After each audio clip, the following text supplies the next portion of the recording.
Hi, everybody. My name is Jeff O'Handley. I'm the program director for the Otsego County Conservation Association, and today we're here to talk about hemlock trees and Hemlock Woolly Adelgid, and to teach you how to recognize both. The Eastern Hemlock is a cone-bearing, needle-leafed tree that is evergreen, so it keeps its needles all year long, and it can be recognized by a few key features that we'll go over right now. By the way, this is a hemlock hook. This is very handy for pulling branches close to you, and it's easy to make. So if we pull this branch down here, we can see that it has short needles that are about up to a ½ inch long, and they tend to be dark green and shiny on the top side, and on the underside they are light with pale white stripes. The tree also has cones.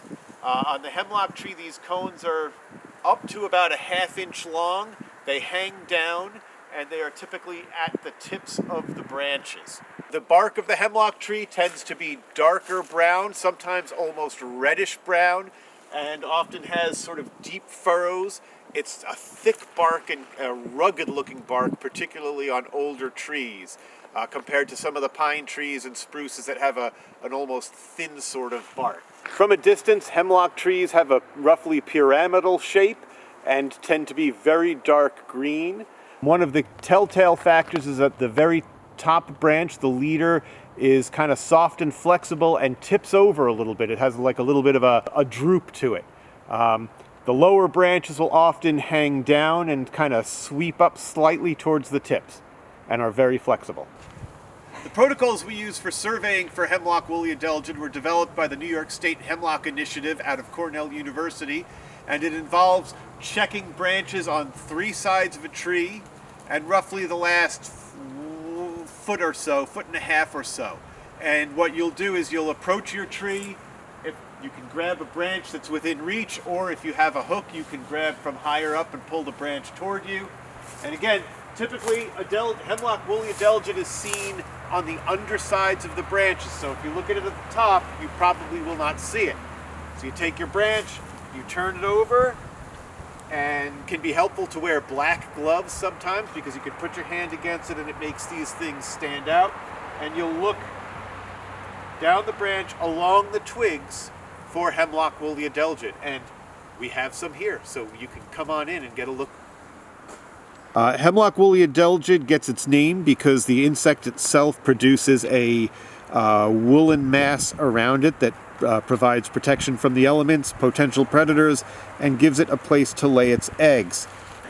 Each of these little tiny, almost looks like a little ball, contains an insect. And the insect is sitting in there somewhere, feeding on the tree itself. But note again that these masses are the base of the needle along the twig. Some of these can be very, very small, depending on the time of year and the condition of the insects themselves. And some of them would be up to maybe 1/8 of an inch across. They're not especially big. There are also a lot of things that you might mistake for Hemlock Woolly Adelgid. This is a small, round ball of something. I honestly don't know what it is. But I know that it's not Hemlock Woolly Adelgid. You can see that it is out at the edge of the needle instead of at the base of the needle, and it is not this sort of woolly thing. It looks almost like a little bubble of some kind of plastic or something, spider egg sac or some other sort of insect cocoon. Out by this finger is another sort of cocoon of some sort of insect that is built again out at the edge. One of the other things, and I don't think I can show you this right now, but is the adelgid masses are soft and kind of squishy, whereas something like this is probably a little bit harder and more like a shell. So if it feels like a shell, it's not going to be adelgid. So a handy tool for surveying hemlocks for Hemlock Woolly Adelgid is something like this hemlock hook, as we call it. This is just basically about a 6-foot long dowel with a bicycle hook screwed into the end, and I think probably hot glued in there just to give it a little extra stability. Painted orange so that when you inevitably drop it, it's a little bit easier to see.